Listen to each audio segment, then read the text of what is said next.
to have an amazing woman here who last year released You Make It Feel Like Christmas. Gwen Stefani, who's put out a deluxe version with 5 additional Christmas songs this year. Just a thrill. So it's so nice to meet you. You know, I owe you an apology. Why? Well, because I was the one who was on the air last year when we debuted Make It Feel Like Christmas. Right. And I'm looking back at your Insta story. I remember at the time, and you kept going and going and going, and we kept waiting and waiting. I had no idea. Oh, because I was waiting for it to come on, you I mean? had no idea. Well, that reminded me of, like, the olden days where you're just like, is it going to happen? Is it going to happen? Yeah. It was so exciting, and Yeah. I hadn't had a new song on the radio in so long, and it was like magic. It was a magical moment for me. Well, and you know, Gwen, I will say, because they call me Mr. Christmas around here, and I do love... Oh, well, meet Mrs. Christmas Well, right I over love here. That. Oh, look at that. But I do love Christmas music so much, like you.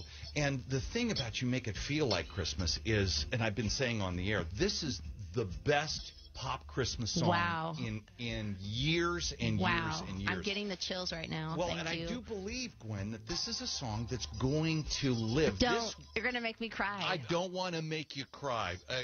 More with Gwen. I got to hear it right now. What do you think? You Make It Feel Like Christmas. Turn the radio up. I love everything about that song. What a great one. Gwen Stefani, who is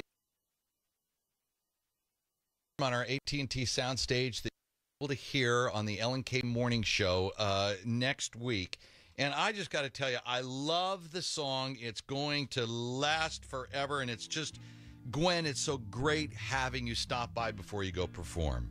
I am such a fan of this place. I've listened to this station my whole life. I am such a sucker for love songs, and I never dreamed, like, you know, when you're a kid and you're picturing what it would be like in here, who you guys are. This is so fancy here, you guys. Whoever's listening, like, I thought it was going to be like a closet with like a microphone, and it's super awesome here. It's so fancy and magical, and we decorated for Christmas. It's super Christmassy. Yeah. I'm honored. And you know, I look at your personality and following you, and your Insta stories are just unbelievable sometimes. I'll look at it and it's like, holy, she's done like 74 of them today. Oh, go on.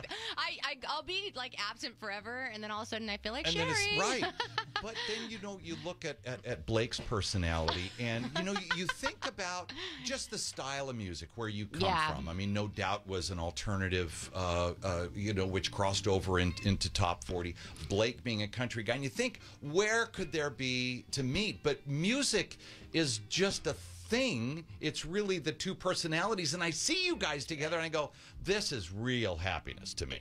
Thank you, and I agree. And it is very strange, and I never could have predicted it or anything like that. But I think that musically, one of the first, I mean, obviously, nights that I hung out with him, it was the 80s music that he knows every single, and he's like a jukebox. Like, he knows every single song and every lyric, and it's incredible. But also, we're really both huge fans of like yacht rock 70s love songs, so that's like something where we kind of come together as well. And I think we love love. Like, we love love songs, you know what I mean? And I think country music is all that. You know, the first actual, like, I think live show I went to was with my parents. They pulled me out of Girl Scouts, and we went to the Palomino Club, and it was Emmylou Harris. And that is my favorite Christmas album, The Light of the Stable. And it's interesting that would be like the first concert I ever went to when I was a little girl, because I didn't listen to country music except for like Linda Ronstadt, you know. I get that. And I you know, there's some great country Christmas songs. Gwen Stefani, who has stopped by, she'll be performing in another 15 minutes on our AT&T